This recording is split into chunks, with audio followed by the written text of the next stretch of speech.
கள்ளக்குறிச்சி மாவட்டத்தில் தொடரும் மழையால் கோமுகி அணை நீர்மட்டம் நிரம்பி வரும் நிலையில் மாவட்ட ஆட்சியர் நேரில் ஆய்வு செய்து வருகிறார்.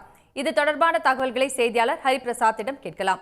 ஹரிபிரசாத், நீங்க முழு விவரங்களை பதிவு செய்யலாம்.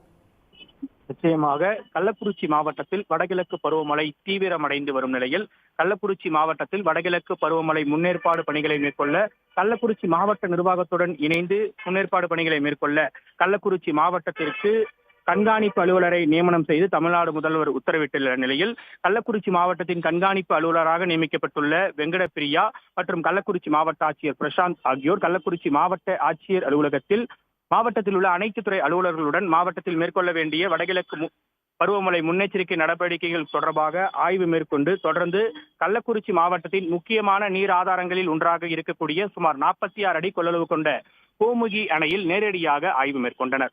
அப்போது கோமுகி அணையின் நீர் இருப்பு குறித்தும் அணைக்கு நீர்பிடிப்பு பகுதிகளில் இருந்து வந்து கொண்டிருக்கும் நீரின் வரத்து குறித்தும் அணையின் நீர்பிடிப்பு பகுதிகளில் பெய்து வரும் மழையின் அளவு குறித்தும் பொதுப்பணித்துறை அதிகாரிகளிடம் மாவட்ட கண்காணிப்பு அலுவலர் வெங்கடபிரியா கேட்டறிந்தார். தொடர்ந்து அணையின் நீர்பிடிப்பு பகுதிகளில் இருந்து அணைக்கு சுமார் 1500 கன அடி நீர் வரத்தானது வந்து கொண்டிருக்கும் நிலையில் கோமுகி அணையின் தற்போதைய நீர்மட்டம் 42 அடியாக உள்ளது.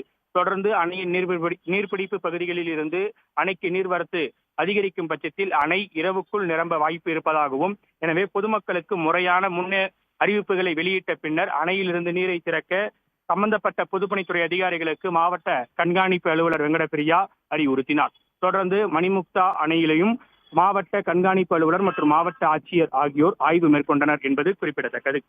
உடனுக்குடன் செய்திகளை தெரிந்து கொள்ள சன் நியூஸ் பெல் ஐகானை கிளிக் பண்ணுங்க.